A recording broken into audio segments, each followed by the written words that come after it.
Լսենք, Повторим для записи. այս կրկնենք։ 9 глава с 11 по 14 стихи говорит нам о том, что Иисус Христос обеспечил нам спасение своей жертвой через искупление. 9-րդ գլխի 11-ից 14-րդ խոսքերը մեզ ասում են, որ Հիսուս Քրիստոսը մեզ փրկագնեց իր փրկagorչական զոհաբերությունով, հավիտենական փրկություն տալով։ Давайте дальше рассмотрим с 15 по 22 стихи. Իսկ հիմա դիտարկենք 15-ից 22-րդ խոսքերը։ Прочитайте. Այս պատմը նա նոր ուխտի միջնորդն է, որպեսզի առաջին ուխտի տակ գործված հանցանքների քավության համար եղած մահվան միջոցով նրանք, որ կանչված են, հավիտենական ժառանգության խոստում ստանան։ Քանի որ որտեղ կտակ կա, այնտեղ անհրաժեշտ է նաև որ կտակարարի մահը լինի, որովհետև կտակը հաստատվում է կտակարարի մահից հետո։ Այլապես, քանի դեռ կտակ անողը ողջ է, կտակն ուժի մեջ չի լինի։ Այդ պատճառով առաջին ուխտն էլ առանց արյան չհաստատվեց։ Երբ Մովսեսն օրենքի բոլոր պատվերները ժողովրդին հայտնեց, վերցրեց ցուլերի ու նոխազների արյունը ու ջրով, կարմիր բրդով ու զոպայով սրսկեց եւ գրքի եւ ամբողջ ժողովրդի վրա, ասելով. «Սա այն ուխտի արյունն է, որ Աստված ձեզ պատվիրեց»։ Ապա արյունը նույնպես խոնանի ու պաշտամունքի բոլոր անոթների վրա սրսկեց, եւ ըստ օրենքի գրեթե ամեն ինչ արյունով է սրբվում, եւ առանց արյուն թափելու թողություն չկա։ И в этом тексте мы видим и читаем про ратификацию Нового Завета или утверждение Нового Завета. Այս հատվածում մենք կարդում ենք եւ տեսնում ենք նոր ուխտի հաստատումը։ Сделка была заключена. Գործարքը կատարված էր։ Сейчас Трамп с Украиной пытается сделку сделать. Հիմա Տրամպը փորձում է Ուկրաինայի հետ գործարք կնքել И должны быть обговорены все условия. եւ անհրաժեշտություն է լինելու բոլոր պայմանները քննարկելու։ Греческий термин, который используется в этом тексте, diatheke. Так, Diatheke, да. Դիաֆիկե հունարեն բառն է այս տեքստում օգտագործված, Но переводится как завет. ինչը թարգմանվում է որպես կտակ։ И это соглашение между двумя сторонами. Եվ դա համաձայնություն է երկու кողմերի միջև։ И обычно при заключении завета, ну, в Ветхом Завете мы видим, приносились жертвы для того, чтобы утвердить этот завет. Ուխտը կնքելու համար մենք հին կտակարանում տեսնում ենք, որ կենդանիներ էին բերում, որպիսի այդ դրանց միջոցով ուխտի կնքվելը հաստատվեր։ Помните этот текст Бытие 15:6, где Авраам поверил Богу, и Бог засчитал это за праведность. Հիշում եք Ծննդոց 15:6-ում Աբրահամը հավատաց եւ դա նրան արդարություն սեպվեց։ И там Авраам говорит сразу же в этом контексте, откуда мне знать, что это будет? Եվ հենց այդ տեքստում էլ Աբրահամն ասում է, որտեղից իմանամ, որ դա կլինի ինձ համար։ Ну, Бог же не отвечает ему, откуда тебе знать, ты ж только что поверил мне. Եվ Աստված կարծես պատասխանում է, որտեղից իմանաս, ախր քիչ առաջ կարծես նոր ես, չէ, ինձ դու հավատացել։ Поэтому мы видим, что вопрос Авраама не был вопросом сомнения в том, что Бог обещал. Աբրահամի հարցը Աստծո խոստացածի մասին ինչ որ կասկած չէր։ Поэтому Авраам хотел иметь заверение или подтверждение. Աբրահամը ուզում էր հաստատում կամ ինչ-որ վերահաստատում ստանալ։ Это как Зеленский, если вы смотрели эти разговоры в овальном кабинете.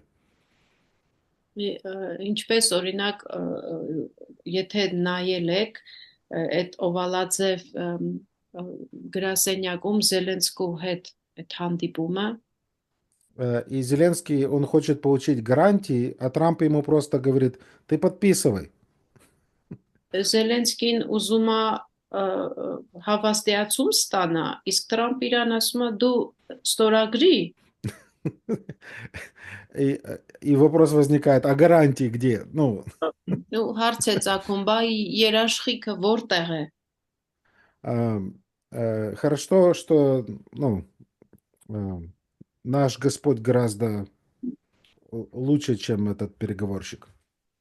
Եվ շատ լավ է, որ մեր Աստված շատ ավելի лавն է, քան այդ բանակցողը։ Бог дает гарантию, и он заключает с Авраамом завет. Աստված տալիս է երաշխիքը եւ Աբրահամի հետ ուխտ է կնքում։ И заветы бывают двух типов. Ուխտերը կամ կտակը երկու տեսակի է լինում, Условный и безусловный. պայմանական եւ ոչ պայմանական։ И условный, по сути, означает, что две стороны обязуются выполнять определенные правила и соглашения. Պայմանականը այն է, որ երկու կողմերը համաձայնվում են որոշակի համաձայնություններ եւ կանոններ պահել։ И это, я думаю, то, как Авраам думал, что Бог будет заключать с ним такой завет. Եվ մտածում եմ, որ Աբրահամը այդպես էր մտածում, որ Աստված այդ ձևով է իր հետ ուխտ կապելու։ Он взял животных, рассек их пополам и ждал.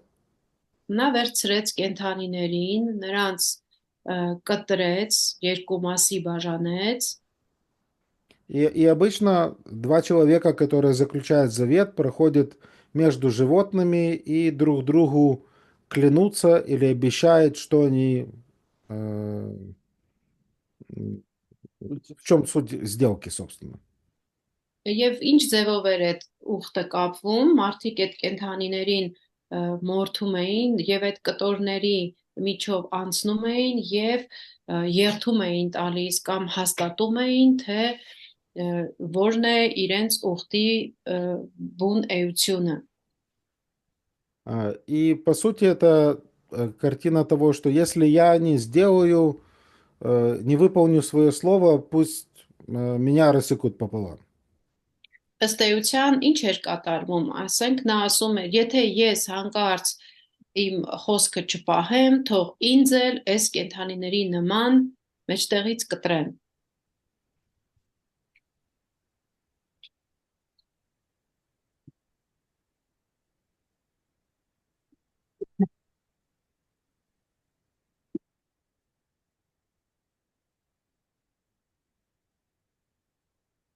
Դες մոտելա Я еще одно слово. я думала что-то с интернетом было.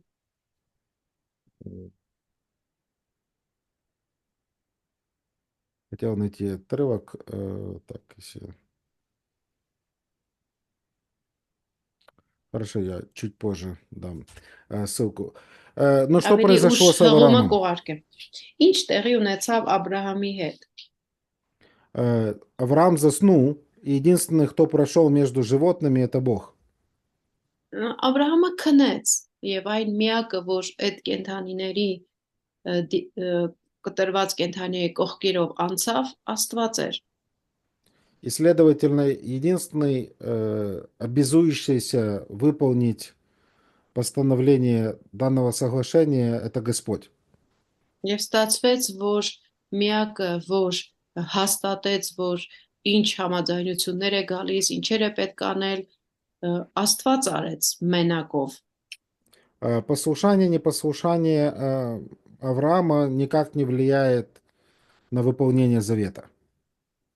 Այսինքն Աբրահամը կհնազանդվեր, չէր հնազանդվի, դա ոչ մի կերպ չէր անդրադառնալու ուխտի վրա։ Но завет с Моисеем и Божьим народом другой. Բայց Մովսեսի եւ Աստծո ժողովրդի հետ կնքած ուխտը տարբեր է։ И мы видим, что этот завет условный зависит от послушания народа. Եվ մենք տեսնում ենք, որ այդ ուխտը պայմանական է եւ կախված է ժողովրդի հնազանդությունից։ И мы видим, что также он требовал освящения кровью. Мгм. Եվ նաև մենք տեսնում ենք, որ նա պահանջեց նաև այդ սրբացումը կատարել արյունով։ 19-20 стихи говорят об этом. 19 եւ 20-րդ խոսքերն են այդ մասին խոսում։ Поэтому кровь это то, что, скажем так, ратифицировало соглашение. Այսինքն արյունը այն էր, ինչը որ հաստատում էր համաձայնությունը։ И, следовательно, после этого Божий народ, он нарушил этот завет. Եվ դրանից հետո, բայց Աստծո ժողովուրդը խախտեց ուխտը։ Но мы видим, что Бог в своем милосердии решил все-таки дальше свою сторону выполнять. Բայց մենք տեսնում ենք, որ Աստված իր ողորմածությամբ շարունակեց իր կողմից անելիքը իրականացնել։ И Бог в законе через пророков сообщает, что придет на смену Новый Завет. Եվ Աստված օրենքի ժամանակ էլ մարգարեների միջոցով հայտնում էր, որ կգա մի նոր ուխտ։ И поэтому тут, я думаю, интересно нам подумать относительно того, какого рода этот Новый Завет, который совершает Иисус Христос. Եվ այստեղ մենք կարող ենք մտածել, որ դա հենց այդ նոր ուխտի մասին է խոսքը, որ Հիսուս Քրիստոսն է իրականացնելու։ Мы вместе с Христом обязуемся выполнять определенные правила, и тогда это будет действовать. Или только Христос обязуется выполнить все необходимое. Ինչպիսին է բնույթը։ Մենք Քրիստոսի հետ պարտավորվում ենք երկու կողմերն էլ մեզնից պահանջվածը անել, թե միայն Քրիստոսն է պարտավորվում այդ գործը անել։ Если второе, то он гарант и абсолютный исполнитель того, что он намеревается сделать и сделает.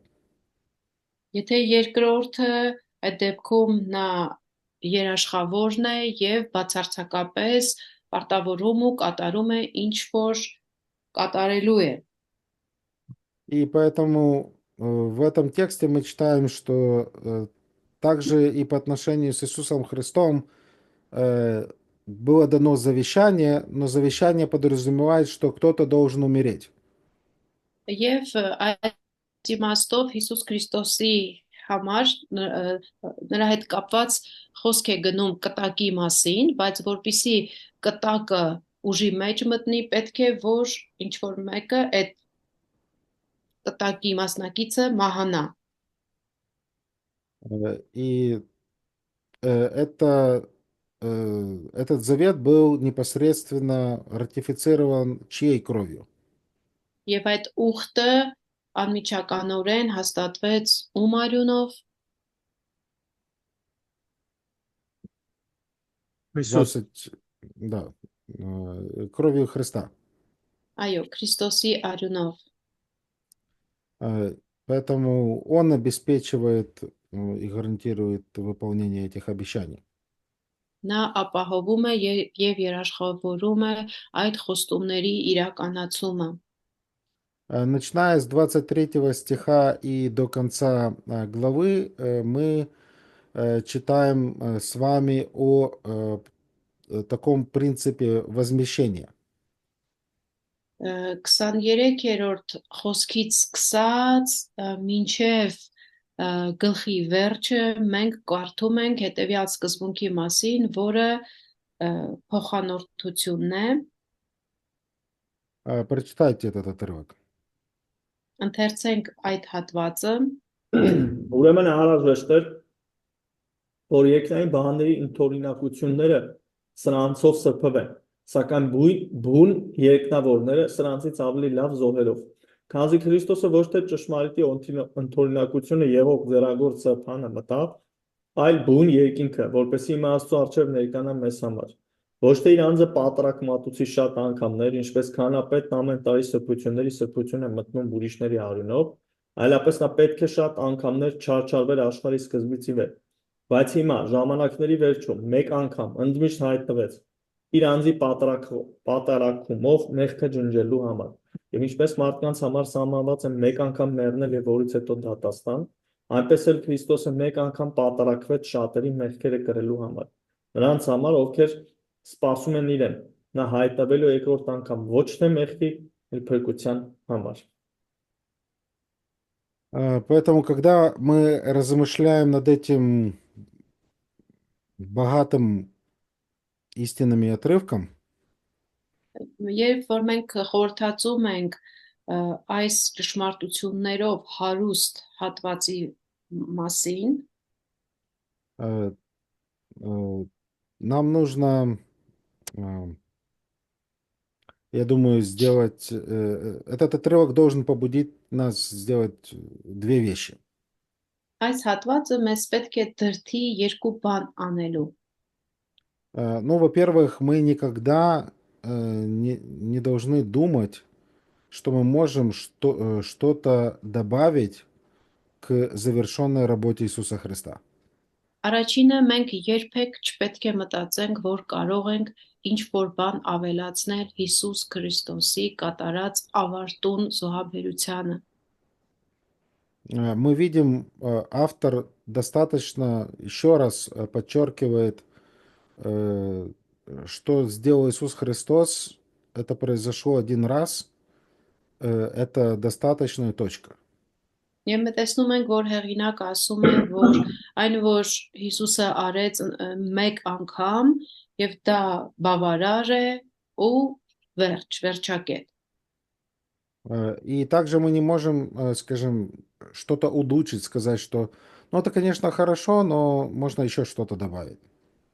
Եվ նաեւ մենք չենք կարող ինչ-որ բան փորձել ավելացնել, ասելով, որ դա իհարկե լավ է, բայց էլի մենք էլ ինչ-որ բան պետք է ավելացնենք դրան։ Я помню, мы жили вместе с родителями. Հիշում եմ, որ մեր ծնողների հետ էինք ապրում, и у них была старая кухня.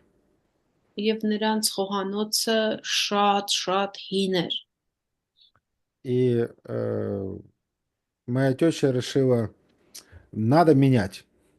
Եվ զոքանչս որոշեց, որ պետք է փոխել։ Поэтому логика была такая, если мы выкинем старую кухню, новая появится быстрее. Եթե այդ հին խոհանոցը այդ ամեջը շպրտենք, նորը կհայտնվի ավելի արագ։ Но денег не было. Բայց փող չկար։ И у нас тоже особо денег не было. Մենք էլ այդպես գումարներ չունեինք։ Поэтому несколько, наверное, ну, пару лет точно мы жили без кухни, и был просто какой-то умывальник, который тоже почти сломался, и какой-то старый стол. Երկու տարի առանց խոհանոցի ապրեցինք, որ ընդամենը մի կիսաջարդված լվացարան էր եւ մի հին սեղան, երկու տարի այդպես ապրեցինք։ Но мы насобирали денег, и моя жена, я думаю, хороший дизайнер. Եվ մենք գումար հավաքեցինք եւ կարծում եմ կինս շատ լավ դիզայներ է։ И у нее есть такой особый вкус. Եվ նա մի յուրահատուկ ճաշակ ունի, Она продумала все такие моменты, элементы в մ, кухне, как все должно быть, какой цвет и все остальное. եւ նա շատ լավ մտածեց խոհանոցում, որտեղ ինչը պիտի լինի, ամեն մանրամասնությունը, գույները, И когда мы заказали кухню, ее поставили, это было просто, ну как, земля и небо. եւ որ արդեն պատվիրեցինք այդ խոհանոցի կահույքը ամեն ինչ տեղադրվեց, դա ոնց որ երկինք երկիր տարբերություն լիներ։ Ветхий и Новый Завет. Հին եւ նոր ուխտ։ Но к нам пришла одна родственница, Բայց մեր բարեկամներից мեկը եկավ, и она посмотрела на кухню, նայեց այդ խոհանոցին, и она сказала, ну, хоть что-то.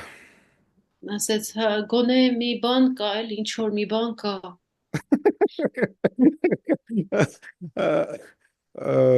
Ей было трудно найти слова, чтобы сказать, это как здорово, ну, у вас, ну, Նույնիսկ, հա, նույնիսկ դժվարացավ բառեր գտնի, որ ասի, վայ, էս ինչ լավն է, էս ինչ սիրուն է ստացվել։ как будто еще что-то нужно добавить. Եվ կարծես էլի բան պետք էր այդտեղ ավելացվեր։ Но дело в том, что их кухня, ее начали устанавливать и до конца не установили. Հա, եւ հարցը նրանում էր, որ իրենց խոհանոցը սկսել էին այդպես կահավորել, բայց այդպես էլ վերջին չէին հասել։ И поэтому ей было очень трудно, скажем так, похвалить, когда у человека есть что-то лучше, чем у тебя. Եվ իրեն դժվար էր գովելը այն, որ ինչ որ մեկին ավելի լավ բան ունի, քան քո իր ունեցածներ։ И потом через 2 недели она сказала, ну, если я буду менять, наверное, будет такая, как у тебя. Բայց երկու շաբաթ հետո ասեց, բայց եթե ես ինչ որ բան փոխեմ, երևի ձեր նման մի բան կունենամ։ То, что Ձեր сделал նման Иисус կանեմ։ Христос, по сравнению с тем, что было в Ветхом Завете, и сейчас больше нельзя ничего добавить к тому, что сделано. Այն ինչ արեց Հիսուս Քրիստոսը համեմատած հին ուխտի հետ եղած ամեն ինչին, այնքան բավարար է, որ այլևս ոչ մի բան պետք չէ դրան ավելացնել։ И также нам не следует пытаться как-то, скажем, купить эту благодать. Նաև մենք չպետք է փորձենք, այսպես ասած, այդ շնորհը փորձենք գնել։ Нам нужно просто принять это верой. Մեզ պարզապես պետք է դա հավատով ընդունել։ Հովնան ջան, мне кажется, արդեն ես երևի շարժվեմ հարմար է հիմա։ Ահա, շատ, Լիաննա ջան։ Okay, ну, пока я. Понял. Спасибо, пока. Հայ, արի։ Հայ, եղբայրը։ Кстати, вы так разговариваете, что, наверное, единственный человек, что мне переводчик не нужен. Честно. Отец, по-моему, сказал. Коломийцев, когда разговаривает, да, я практически не понимаю, честно говоря. Ну, Не, честно. Что сделать? Приветствую. Второе, что следует сказать относительно этого отрывка? Երկրորդը ինչ մենք կարող ենք ասել այս հատվածի մասին, Это истина должна стать сильной мотивацией для жизни в служении. այն է, որ ճշմարտությունը պետք է դառնա մարդու համար ուժեղ շարժառիթ, մոտիվացիա, որպեսզի մարդը Когда мы с нетерпением ожидаем скорого возвращения нашего Христа. եւ հավատացյալը անհամբեր կերպով սպասում է, թե երբեք Հիսուս վերադառնալու։ И это мы видим в конце, в 28 стихе. Եվ սա մենք տեսնում ենք 27 համարի վերջում, Поэтому, когда Христос придет во второй раз, Он не будет снова умирать. քանի որ Հիսուս երբ որ վերադառնա, նա չի պատրաստվում նորից մահանալ։ Снова обратите внимание, сколько раз автор говорит вот это слово «однажды», «однажды». Դասում դարձել թե հեղինակը քանի անգամ այստեղ օգտագործում այս բառը մեկ անգամ։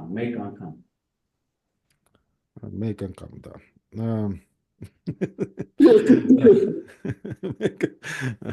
Мейканкам надо. Однажды мейканкам, да. Я, может, заговорю на нашем языке.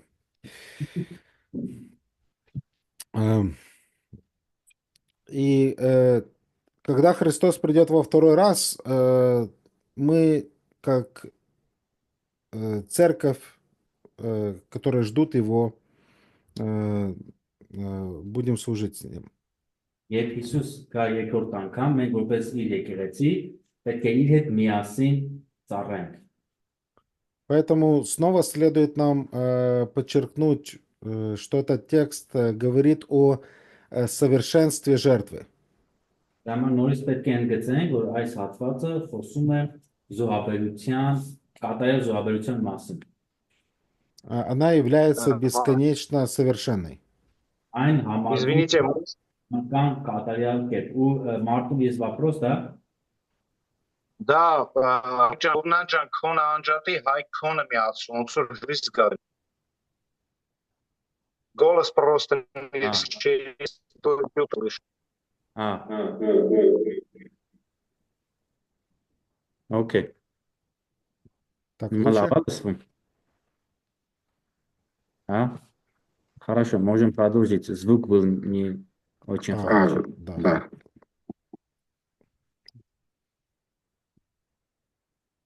Поэтому жертва Иисуса Христа является бесконечно совершенной. Ուրեմն Հիսուս Քրիստոսի զոհաբերությունը այն միշտ կատարյալ է, հավիտենապես կատարյալ էր։ И он должен был умереть. Եվ նա, այո, պետք էր զոհաբերվեր։ И здесь мы видим, автор подробно говорит на этот счет. Եվ հեղինակը այստեղ մանրամասն հենց այդ մասին է խոսում։ 25-26 стихи мы видим, что его жертва не была ритуалом, который нужно было повторять бесконечно. 25 համարում տեսնում ենք, որ իր զոհաբերությունը այն պարզապես մի ծես չէր, որը որ պետք է շարունակ հավիտյանս կրկնվեր։ Это как только я или вы согрешили, Иисус опять идет на крест. Հենց ես ու դու նորից մեղ գործեցինք, Հիսուս պետք է նորից գնար խաչ, հենց այդ նոր մեղքերի համար։ Поэтому каждый раз, когда совершается преступление, он должен умереть. Սա կնշանակի, որ հենց ինչ-որ մեղք էր գործում, Հիսուս պետք է նորից այդ մեղքի համար խաչվեր։ Но это не библейское учение. Բայց սա սուբգրային ուսուցում չէ։ Но, к сожалению, это то, чему учит католическая церковь. Բայց ցավոք սա այն է, ինչ որ կաթոլիկ եկեղեցին է ուսուցանում։ Они учат, что каждая месса – это жертва Иисуса Христа. Նրանք ուսուցանում են, որ ամեն մի այդ ծիսական ծառայությունների ժամանակ այն Հիսուսի նոր զոհաբերությունն է։ Это официальная доктрина Римской Церкви уже на протяжении 450 лет. Սա կաթոլիկ եկեղեցու արդեն 450 տարվա հանրահայտ հնչող իրենց վարդապետությունն է։ Я думаю, наверное, уже еще больше. Գուցե վավել։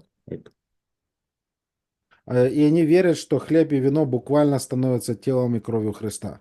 Ժամանակ իրենք հավատում են, որ վերջին ընթրիք երբ որ իրենք կատարում են, գինին եւ հացը ուղղակիորեն դառնում են Քրիստոսի արյունը եւ մարմինը։ Поэтому, когда у них там священник совершает благословение, в этот момент считается, что Христос снова страдает.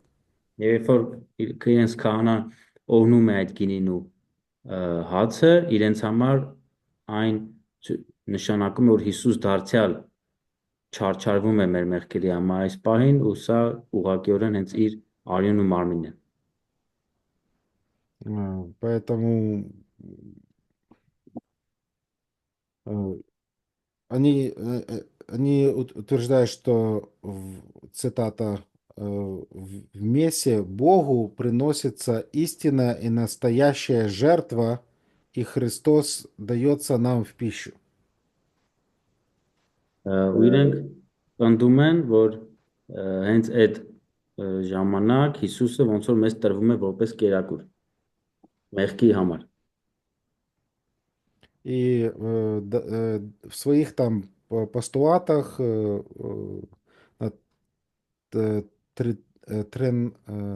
Тридентский собор, если не ошибаюсь, Տրենսկի։ они утверждают это. Ու իրենց Տրենտի ժողովի ժամանակ իրանք էդի ոնց որ И также различные катехизисы католической церкви, они утверждают, что каждая жертва мессы умиротворяет Божий гнев против греха. ու իրենց ուսուցումների մեջ դարձյալ ասում են, որ ամեն մի այդ ծիսական արարողության ժամանակ Հիսուս մեր մեղքերի համար զոհաբերվում է։ В стихе 25 мы видим, что священники Ветхого Завета, они многократно приносили жертвы. 25 համար մենք տեսնում ենք, որ 5 տակայան քահանաները շատ անգամներ էին կատարում զոհաբերություն։ Но Христос однажды при завершении веков, да, к концу веков. Սակայն գրված է իսկ Քրիստոս մեկ անգամ բոլոր ժամանակների վերջում։ И поэтому мы не можем соглашаться с такими людьми, которые выдвигают такое небиблейское учение и говорить это просто ваша интерпретация. Դրա համար մենք չենք կարող ընդունել այս մարդկանց, ովքեր հակառակ են ուսուցանում, իսկ մեզ ասում են, դա ձեր մեկնաբանությունն է։ Посмотрите 7:27. 7-րդ գլխի 17-րդ համարը նայեք։ 27, 27։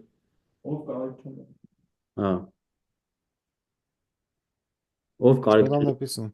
Ով կարիք չունի օրական նախ իր մեղքերի համար զոհ մատուցելու եւ ապա ժողովրդի մեղքերի համար, ինչպես անում էին քահանայապետները, քանի որ նա մեկ անգամ ընդմիշտ կատարեց դա, երբ որ իր անձը պատարագ մատուցեց։ 9:12. Կամ 9:12 ոչ էլ նոխազների եւ զվարակների արյունով, ապա իր արյամբ մեկ անգամ ընդմիշտ մտահոսապարանը մեզ համար հավիտենական փրկություն ապահովելու։ 9:28. 9:27-ն էլ եւ ինչպես մարդկանց համար սահմանված է մեկ անգամ մեռնել եւ որից հետո դատաստան։ 10:10. 10-րդ գլխի 10-րդ համարը։ Նրա կամքով մենք էլ սրբվեցինք Հիսուս Քրիստոսի մարմնի մեկ ընդմիշտ պատարակվելով։ Ինի 28-ն է, 27-ը չէր։ 28-ում, 28-ում այնպես է Քրիստոսը մեկ անգամ, այո։ И 10:12. 10-12-ը, բայց այս մարդը մեղքերի համար մեկ անգամ պատարագ մատուցելով հավիտենապես նստեց Աստծո աջ կողմում։ Make a come.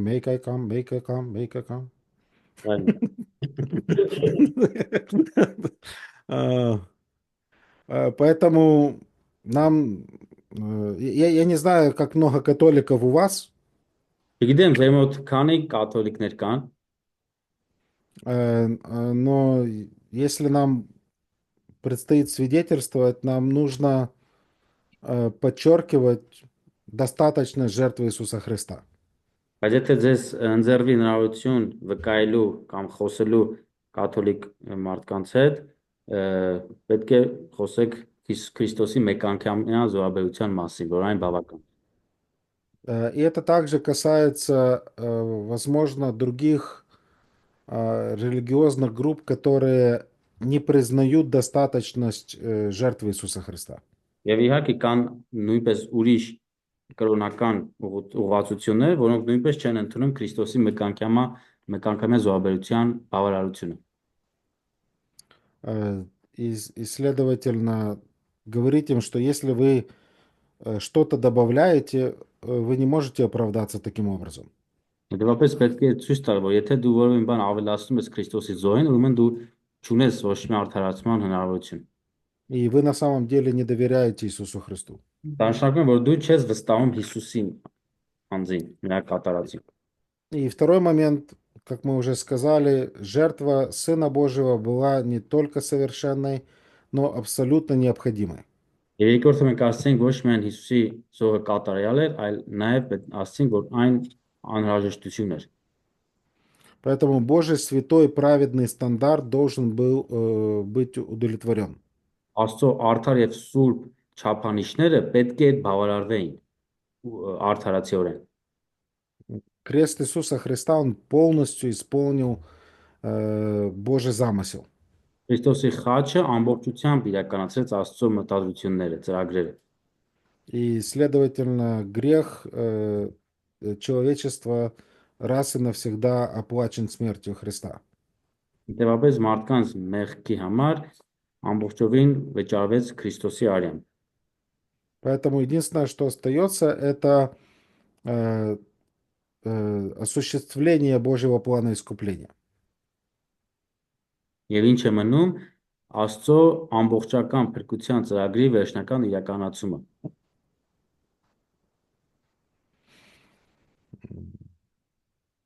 Можно вопрос? Да. Сколько можно? Один. Вопросов? Один вопрос. Давай, задавай. 28-ի մեջ ինչի է? 28 գլուխ, բանը համարեք 28-ի 9-ի։ Շատերի մեղքերը կրելու համար, երբ որ մենք միջև այդ տեսանք, որ Քրիստոս պատժվեց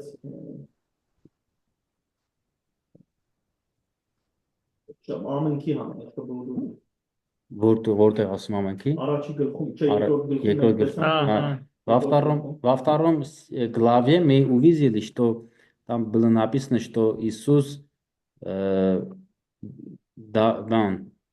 Иисус умер для всех, а здесь в 9 главе 28 стих он говорит для многих, для грехов многих. Не всех, а многих. Ну, мы же с вами говорили, что во второй главе все это не все.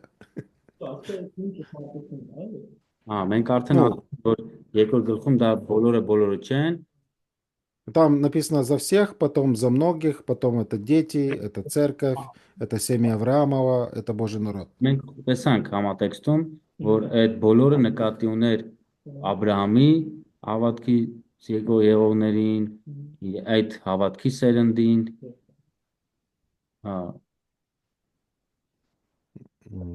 նրանք ովքեր հավատացին։ Поэтому это там многие сыновья, дети, все эти моменты.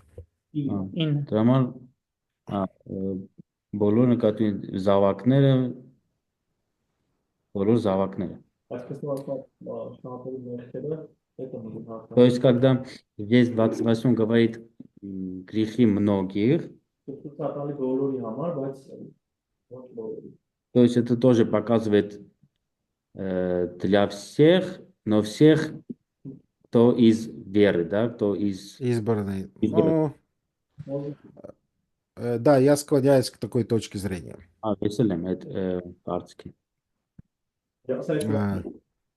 Но в тот же самый момент я признаю тот факт, что, скажем так, гипотетически или теоретически достаточно ли жертвы Иисуса Христа, чтобы оплатить цену греха за всех? Да, достаточно. Եթե մենք ասենք Հիսուսի զոհը արդյոք բավական էր բոլոր մարդկանց մեղքի թողության համար, այո, իհարկե, եթե բավականության մասին, բավարար լինելու մասին, այո, բավարար էր բոլորի համար։ Сейчас, если не получится быстро найти цитату. Հեսա փորձում մի հատ բան հղում մեջբերում գտնեմ։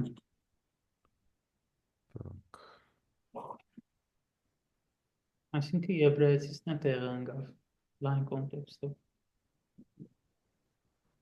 Մնաց Տիմոթեոսը։ Այն որ ասում է Տերը Աստծո կանոնը Շատերը փոխվեն։ Բակի համար է ասում, ասա, այսա կասա։ Տիմոթեոսն էլ այդնին համատեքստ։ Ահա։ Так.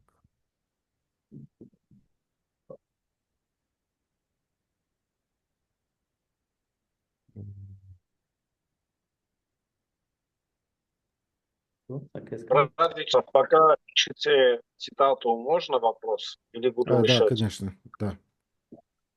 Задавайте. Вы говорите, да, там, Հայջան մի հատ ասա համել փոշովում լսելի քարտունի։ Երբ որ այդ ուխտը որ անում էին, իսեն նույն եւ Մարդ դենդ բայց կտրտվում է, չի լսվում։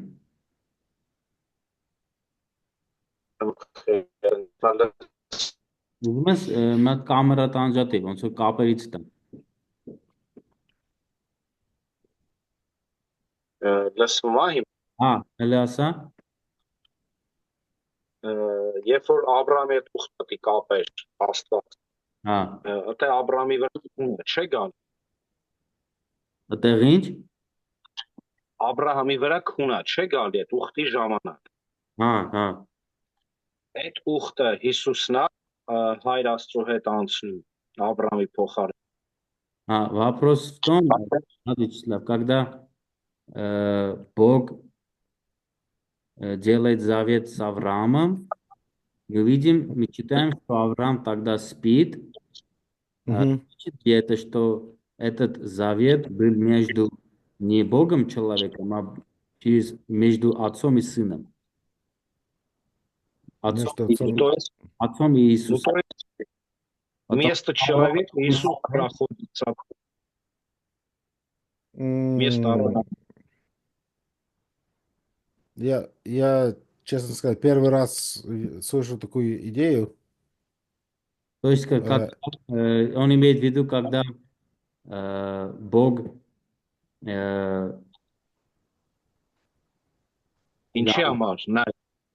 Разве человек сможет держать свое слово? Ну, я думаю, по этой причине Бог и не дал Аврааму возможность пройти. Ну, поэтому я говорю, может это сын прошел вместо нас, вместо Авраама, да, вместо верующих, прошел с отцом. Что между животными прошел именно сын, а не отец? Да. Потому что сам один отец вместо себя завет делает сам себе, сам собой. Немножко нелогично, вот поэтому говорю. Может, это с сыном он прошел? 15 глава, сейчас.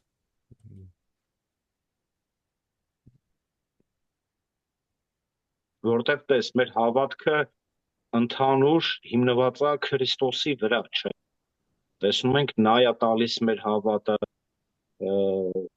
կարողությունը հավատքի, նայա կատարողը, ու այս ամբողջը որ սենց իրար հետ վերցնում ենք փաթեթով, նայում ես մենակ Աստված ինքի հետ ուղ չկապեց օրինակի մեջ։ Մարդն էլ չէր կարա, դե Աբրահամը քնած էր փաստով։ Այո։ Исатунай. Ну, обычно, если это Иисус Христос, предвоплощенный в Ветхом Завете, это ангел Господень. Սորաբար 5 տականում մենք տեսնում ենք Տիրոջ հրեշտակին, ով Հիսուսն է, որ այդ կերպարով հայտնվում է մարդկանց տարբերտեղ։ Но то, как текст описан, написано, что Господь провозгласил эти вещи, и, как мне кажется, это Бог Отец, скажем так, я не вижу какого-то маленького намека, что это там был Иисус Христос. Ասում է այդ գլխում ես օրինակ չեմ տեսնում, որ խոսք գնա Հիսուսի կամ Տիրոջ հրեշտակի մասին, Э, Դե դրա համար մի հատ ասա այդ ընդհանուրը, որ մենք տեսնում ենք, որ նա է մեր հավատք տվողը, նա է կատարողը, խոստում տվողը, իրականացնողը, ասա կարող ենք այս ամբողջ իրարից ցած վերցրած հասկանալ այս ձև, որովհետև նորից մի հատ ասա, որ ինքը իր հետ ոնց կապեց, եթե Աբրահամը քնած էր, բա ում հետ կապեց այդ ուխտը, որտեղ օրենքը սովորաբար երկու հոգով պիտի կապեին, չէ՞ այդ ուխտը։ Ну, если взять в общем, да, в общем еврейской богословии, мы видим, что Иисус тот, который дает нам веру, тот, кто исполняет, кто его праведность и святость, то есть нам вменено, да, то есть все через него делается, и когда мы размышляем, что завет между двумя личностями только может быть, значит, это не говорит, что отец не мог бы сам с собой сделать завет.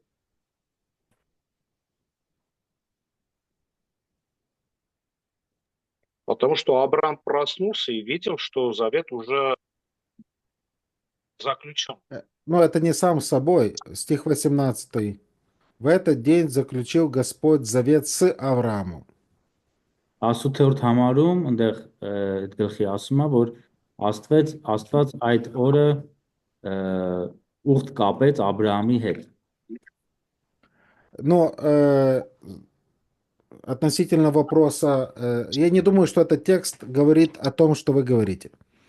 Ուղղակի ես կարծում եմ, այն ինչ որ դուք ասում եք, նկատի ունեք, այդ տեքստում ոնց որ չկա, այդ տեքստից չենք տեսնում։ Но если задать вопрос, было ли какое-то обещание внутри Троицы относительно спасения?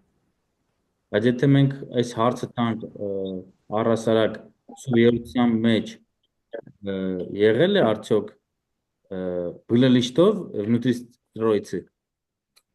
Угу. Было ли что? Было ли обещание внутри Троицы друг другу относительно, скажем так, плана спасения?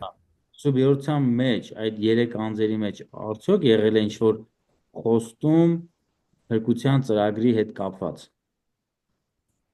То относительно обещания говорит апостол Павел в послании к Титу. Պողոս առաքյալը Տիտոսին է ասում այդ մասին։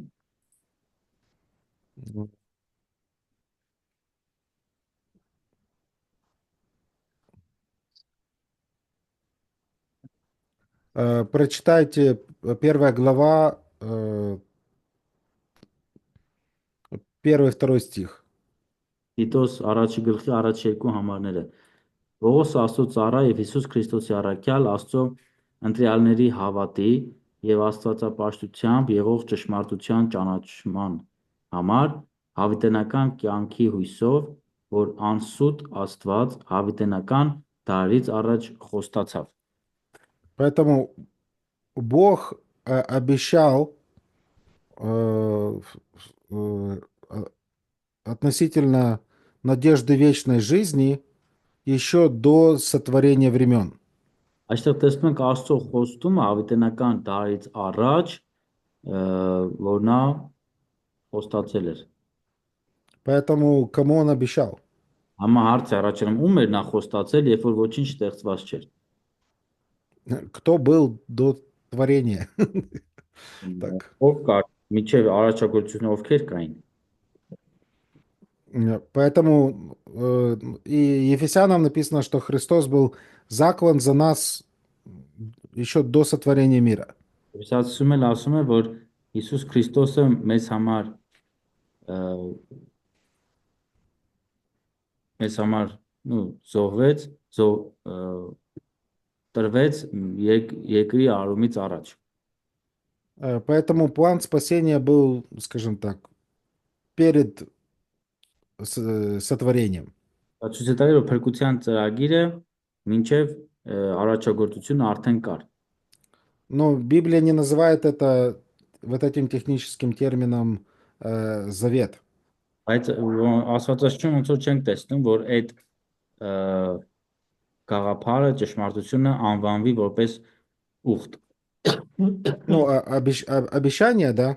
Բայց խոստում բառը ստեղ մենք հանդիպում ենք։ Ну, понятно, что, ну, скажем, это общий план Троицы в отношении творения и спасения человечества. Իհարկե հասկանում ենք, որ սա ընդհանուր սուրբ երրորդություն Աստծո ընդհանուր ծրագիրն է։ Մեկ ծրագիր։ И да, Иисус Христос, Он выступает, скажем, чаще всего как посредник между Богом и Отцом. И Он тот, кто совершает, Отец больше тот, кто планирует. Այո, Հիսուսը հանդիսանում է այդ միջնորդը մարդու եւ Աստծո միջև, եւ նաեւ տեսնում ենք, որ Հայր Աստված ինքը ծրագրողն է, իսկ Հիսուսը կատարողն է իրենց դերերի միջև։ Поэтому с такой точки зрения, ну, 15 глава это больше, я думаю, Бог Отец, чем Сын. Դրա համար ոնց որ Ծննդոց 15-րդ գլխում ես կարծում եմ այդտեղ ավելի Հայր Աստծո մասին է, քան Որդի Աստծո։